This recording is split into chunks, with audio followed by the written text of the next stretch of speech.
আজকে ক্লাস 10 ভৌত বিজ্ঞানের আলো চ্যাপ্টারের যা অঙ্ক আছে মোটামুটি করাবো, ঠিক আছে? পরীক্ষায় যেগুলো মাধ্যমিকে এই প্রশ্নগুলো সবগুলোই মোটামুটি যা পড়াবো আজকে পুরো সব মাধ্যমিকে আসা, ঠিক আছে? যেমন প্রথম অঙ্কটা কি বলেছে দেখ, সমতল দর্পণে কোনো আলোক রশ্মির আপাতন কোণ 30 ডিগ্রি হলে প্রতিফলন কোণ কত? এটা এক নম্বরে এমসিকিউটা আসতে পারে। আপাতন কোণ 30 ডিগ্রি হলে প্রতিফলন কোণ কত? তাহলে আমরা কি বলেছি যখন কনসেপ্ট ক্লাস করছিলাম তখন কি বলেছিলাম? আপাতন কোণ যত ডিগ্রি হবে প্রতিফলন কোণ কি হবে? সেম হবে তো? Yes or no? এই রাইট রে আসছিল একই জায়গায় যদি 45 ডিগ্রি হয় প্রতিফলন কোণ কত হবে? 45 ডিগ্রি হবে, ঠিক কি না? হ্যাঁ কি বুঝেছিলাম, মনে আছে? তাহলে তাহলে কত হবে? তাহলে আপাতন, তাহলে বল তাহলে অঙ্কটা তাহলে কি হবে? আপাতন কোণ ইকুয়াল টু প্রতিফলন কোণ, তাই তো? মানে এরও মান যা হবে প্রতিফলন কোণ, মানে প্রতিফলন কোণের মানও তাই হবে, ঠিক আছে? এ যদি 10 ডিগ্রি ও 10 ডিগ্রি হবে, এই যদি 45 ডিগ্রি 45 ডিগ্রি হবে। তাহলে এখানে কত বলেছে? আপাতন কোণের মানটা কত বলে দিয়েছে বল? 30 ডিগ্রি। তাহলে প্রতিফলন কোণের মান তাহলে কত? তাহলে কি লিখে দিই? প্রতিফলন কোণের মান কত ডিগ্রি তাহলে হবে বল? 30 ডিগ্রি। এই অঙ্কটা কিন্তু এক নম্বরে খুব ইম্পর্টেন্ট অঙ্ক, পরীক্ষা আসতে পারে এক নম্বরের জন্য, ঠিক আছে? কারণ এটা এই অঙ্কটা এমসিকিউ তে, বিশেষ করে এমসিকিউ দিতে পারে এই অঙ্কটা, ঠিক আছে? কি দিতে পারে? এমসিকিউ তে হয়েছে। এবার দু নম্বর অঙ্কটা কি বলেছে দেখ, একটি অবতল দর্পণের বক্রতা ব্যাসার্ধ 30 সিএম হলে তার ফোকাস দৈর্ঘ্য কত? তার আমরা এটা অঙ্ক করেছিলাম না, বক্রতা দৈর্ঘ্য ফোকাস দৈর্ঘ্য এর সূত্র দিয়ে অঙ্ক করে এক প্রমাণ করেছিলাম। Yes or no? সেটা কি ছিল সূত্রটা? থেকে কি পেয়েছিলাম সূত্র? r = 2f। কি পেয়েছিলাম? এটা পেয়েছিলাম তো? Yes or no? এই সূত্রটা পেয়েছিলাম কি না আমরা? এই সূত্রটা আমরা পেয়েছিলাম তো? একটা সূত্র পেয়েছিলাম, হ্যাঁ কি না? তাহলে বল এখানে তাহলে আমরা বক্রতা ব্যাসার্ধ কোনটা r ধরবো, তাহলে কি ভৌত বিজ্ঞানে অঙ্কে আমারও বলেছি যা থাকবে সব লিখে নিই। বক্রতা ব্যাসার্ধ মানে কি r, এটা কত? 30। তাহলে কত হচ্ছে? 30 সিএম। তাহলে একটা জিনিস তাহলে খালি আমরা f বার ফোকাস হবে মানে f বার করলে হয়ে যাবে, হ্যাঁ কি না?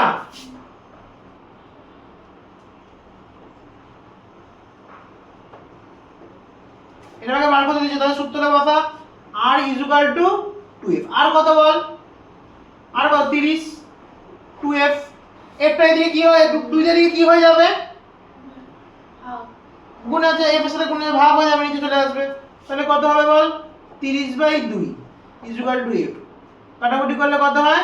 15। বা এবার আমি সাইড চেঞ্জ করে দিলে f = 15 সিএম। তাহলে বল তাহলে প্রকাশ তাহলে কত হলো বল? 15 সিএম। ঠিক আছে, কি হলো? 15 সিএম। কি হলো? 15 সিএম। ঠিক আছে, বোঝা গেল? অঙ্কটা বোঝা গেল কি না? দেখ 4 নম্বর অঙ্কটা করা যাক। কি বলেছে? প্রতিসরণের ক্ষেত্রে আপাতন কোণ 45 ডিগ্রি এবং প্রতিসৃত রশ্মি অবিলম্বে 60 ডিগ্রি কোণ উৎপন্ন করে। তাহলে কৌণিক চ্যুতির মান কত? তাহলে প্রতিসরণের ক্ষেত্রে আপাতন কোণ 45 ডিগ্রি ক্ষেত্রে প্রতিসৃত রশ্মি 60 ডিগ্রি কোণ উৎপন্ন করে। মানে দেখ আমরা দেখবি কি বলেছে এটা, কি বলতো চ্যুতি কোণ কি বার করতে? চ্যুতির মান মানে কৌণিক চ্যুতির মান কত বার করতে দিয়েছে, তাই তো? দেখ যখন তোরা এ হবে তখন মানে আলোক রশ্মি যখন ঘন মাধ্যম থেকে লঘু মাধ্যমের দিকে যাবে তখন দেখবি ওটা অবিলম্ব থেকে দূরে সরে যায়। কি হয়ে যায়? দূরে সরে যায়। এখানে অঙ্কটা তাহলে কি হবে? এটা এই যে আপাতন কোণ যেটা, এটা যে 45, এটাকে আই ধরবি। কি ধরবি? আই। কি ধরবি? আই = কত? 45 ডিগ্রি, ঠিক আছে? আর এই অবিলম্বের থেকে 60 ডিগ্রি, এই যে প্রতিসৃত রশ্মি অবিলম্বের থেকে 60 ডিগ্রি, এটাকে ধরবি আর 60 ডিগ্রি হলো, ঠিক আছে? এবার যে কৌণিক চ্যুতির মান, এবার কি বলছি? কৌণিক চ্যুতি বা চ্যুতি কোণের চ্যুতির মান কত, তাই তো? বা কৌণিক চ্যুতি, তাহলে চ্যুতি কোণ, তাই তো? কৌণিক চ্যুতি মানে চ্যুতি কোণ। তাহলে চ্যুতি কোণ যেটাকে কি ডিনোট করব বল? ডেল্টা দিয়ে। কি দিয়ে? ডেল্টা দিয়ে, ঠিক আছে? ইকুয়াল টু কি হবে বল? এই সূত্রটা জানিস? চ্যুতি কোণ ডেল্টা r বিয়োগ i। কি? r বিয়োগ i, ঠিক আছে? এই অঙ্কটা কিন্তু মাধ্যমিকে এসেছিল, বলে দিলাম 23 সালে। r টা কত? 60 ডিগ্রি বিয়োগ হচ্ছে i কত? 15, i কত? 45 ডিগ্রি। উত্তরে কত হচ্ছে বিয়োগ করলে 15 ডিগ্রি। কত ডিগ্রি? 15 ডিগ্রি। তাহলে চ্যুতিকোণ তাহলে কত ডিগ্রি বল? 15 ডিগ্রি। বোঝা গেল? সমস্যা আছে অঙ্কটাতে?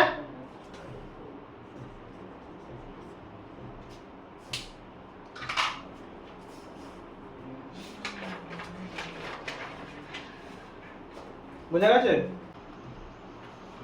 দেখ কি বলেছে অঙ্কটা, 5 নম্বর অঙ্কটা, একটি লেন্সের ক্ষমতা +2.5 ডি, ঠিক আছে, লেন্সটির ফোকাস দৈর্ঘ্য কত বলেছে? আমার বলছে প্রকৃতি নির্ণয় করতে। কি বলছে? লেন্সটার প্রকৃতি মানে লেন্সটা কি অবতল না উত্তল, ওটা বার করতে দিয়েছে, ঠিক আছে? বোঝা গেল? তাহলে চ অঙ্কটা করা যাক। লেন্সের ক্ষমতা বলে দিয়েছে, তখন বলছে ফোকাস দৈর্ঘ্য বার করতে, তাই তো? ফোকাস দৈর্ঘ্য। তাহলে কি লিখবি? এখানে হচ্ছে একটা সূত্র অ্যাপ্লাই হবে, যেটা হচ্ছে P = 100/f। এই সূত্রটা অ্যাপ্লিকেবল, ঠিক আছে? P = 100/f, এই সূত্রটা অ্যাপ্লিকেবল হবে, ঠিক আছে? বোঝা গেল? এটা খুব ইম্পর্টেন্ট অঙ্ক। দেখ এবার বলছে লেন্সের ক্ষমতা, এবার কি কি দিয়েছে তোরা লিখে নিবি। লেন্সের ক্ষমতা কি? লেন্সের ক্ষমতা যেটাকে ডিনোট করব কি দিয়ে? P দিয়ে। কি দিয়ে? P দিয়ে। কত হয়? লেখা হয় 2.5 ডি, ঠিক আছে? ফোকাস দৈর্ঘ্য কিছু নেই, f ধরে নিবি, তাই তো? ফোকাস দৈর্ঘ্য কিছু বলা নেই মানে কি ধরবি বল? f ধরে নিবি, তাই তো? তাহলে এবার সূত্রে বসা না, P = 100/f, হ্যাঁ কি না? তাহলে বল P এর মান কত আছে বল? P এর মান আছে 2.5 বাই এটা কত? 100, f এর কোনো মান নেই, f দশমিক তুললে এখানে 10 চলে আসে। yes or no? তাহলে কি হয় বল? 25f কেটাকুটি করে চুলকে ভাগ করব না, হচ্ছে কোনাকুনি গুণ করলাম, জানিস কোনাকুনি গুণ। yes or no? কোনাকুনি গুণ হলো। তাহলে বল f তাহলে 25টা দিকে চলে যাবে তো ভাগ হয়ে, তাহলে 100 ইনটু 25, এই 110/25, 4 পয়সা 100 হয় জানিস, বা এই বিজয় তাহলে কত হলো? 4 10 এ 4 পরে 10 পরে 4 10 এ কত হলো? 40 প্লাস 40 কত? প্লাস 40, তাই তো? কত আছে এটা? 40 সিএম প্লাস আছে তো? এটা ধনাত্মক। ধনাত্মক হওয়ায়, ধনাত্মক মানে কি বল? ধনাত্মক হওয়ায় লেন্সের প্রকৃতি কি রূপ বল? উত্তল লেন্স। yes or no? উত্তল লেন্স তো পজিটিভ, হ্যাঁ কি না? এটা কি লেন্স তাহলে বল? কি লেন্স? লেন্সের প্রকৃতিটা কি রকম? উত্তল লেন্স। আর ফোকাস দৈর্ঘ্য বেরিয়ে গেছে, যে ফোকাস দৈর্ঘ্য f কত? 40 সিএম। বোঝা গেল? ফোকাস দৈর্ঘ্য কত? 40 সিএম, ঠিক আছে? বোঝা গেছে অঙ্কটা?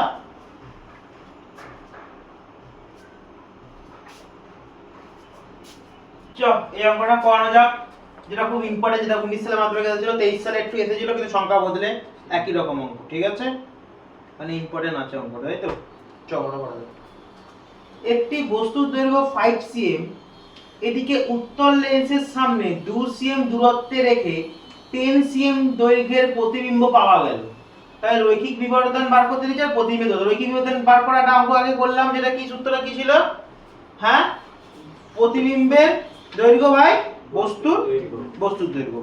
তুই দেখ এখানে মনে রাখবি রৈখিক বিবর্ধন প্রতিবিম্ব উপরে থাকে, বস্তু নিচে থাকবে, ঠিক আছে? এটা যেন গুলিয়ে না যায়। দেখ আমরা এখানে বস্তু দৈর্ঘ্য পেয়েছি, হ্যাঁ, প্রতিবিম্বের দৈর্ঘ্য এই যে 10 সিএম দৈর্ঘ্যের প্রতিবিম্ব পাওয়া গেল, প্রতিবিম্বের দৈর্ঘ্য পেয়ে গেছে। রৈখিক বিবর্ধন বার করা খুবই সোজা। yes or no? তাহলে ফার্স্টে লিখে নে, কি পেলি ওটা লিখে নে। ফার্স্টে কি লিখবি? বস্তুর দৈর্ঘ্য, যেটা ডিনোট করব কি দিয়ে? h1, কি দিয়ে? এবারে h1 ডিনোট কর, কত বল? 5 সিএম বস্তুর, এই যে বস্তুর দৈর্ঘ্য, ঠিক আছে?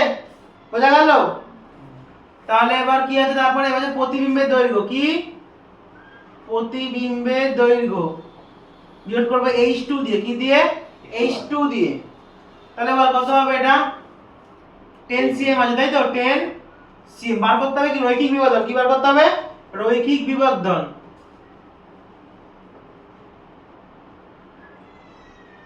ডিনোট করব m দিয়ে, ইকুয়াল টু সূত্র যেন কি ছিল বল? প্রতিবিম্বের দৈর্ঘ্য বাই বস্তুর দৈর্ঘ্য। তাহলে বল কত হবে? 10 সিএম বার করতে হবে কি? রৈখিক বিবর্ধন। প্রতিবিম্বের দৈর্ঘ্য বাই বস্তুর দৈর্ঘ্য, তাই তো? প্রতিবিম্বের দৈর্ঘ্য এটাকে ডিনোট করা আছে h2 দিয়ে বাই বস্তুর দৈর্ঘ্য, তাই তো? হ্যাঁ কি না?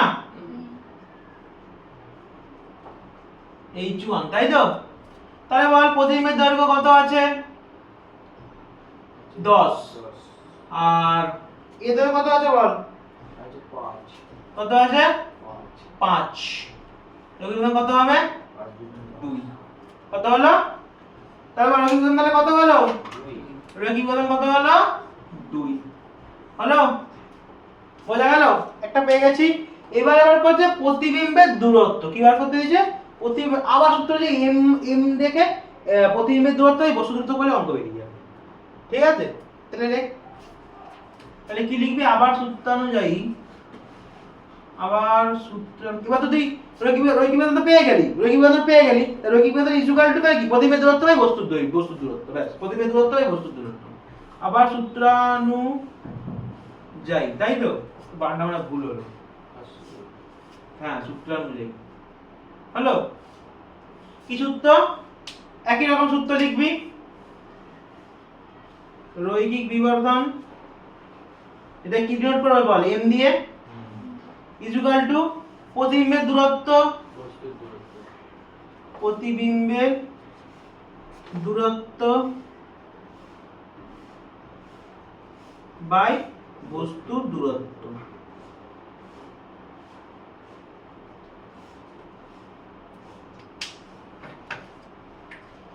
প্রতিবিম্বের দুটো ঠিক করে লেখা হবে। প্রতিবিম্বের দূরত্ব বল, প্রতিবিম্বের দূরত্ব কত দেয়া রয়েছে? এই যে আগে থেকে দেওয়া আছে, উত্তর লেন্সের এত সেমি দূরত্বে রেখেছিলাম, এই 2 সেমি দূরত্ব প্রতিবিম্বের দূরত্ব এটা। হ্যাঁ কি না? ও না, প্রতিবিম্বের দূরত্ব এটা বস্তু দূরত্ব। সামনে এত দূরত্বে বস্তু রেখেছিলি তো, প্রতিবিম্বের দূরত্ব বার করতে দিয়েছে, তাই তো? তাহলে রৈখিক বিবর্ধন কত আছে বল? নাম পেয়ে গেছি আমরা 2। রৈখিক বিবর্ধন 2 পেয়ে গেছি, এই যে পেয়ে গেছি 2 ইকুয়াল টু প্রতিবিম্বের দূরত্বকে বার করতে হবে।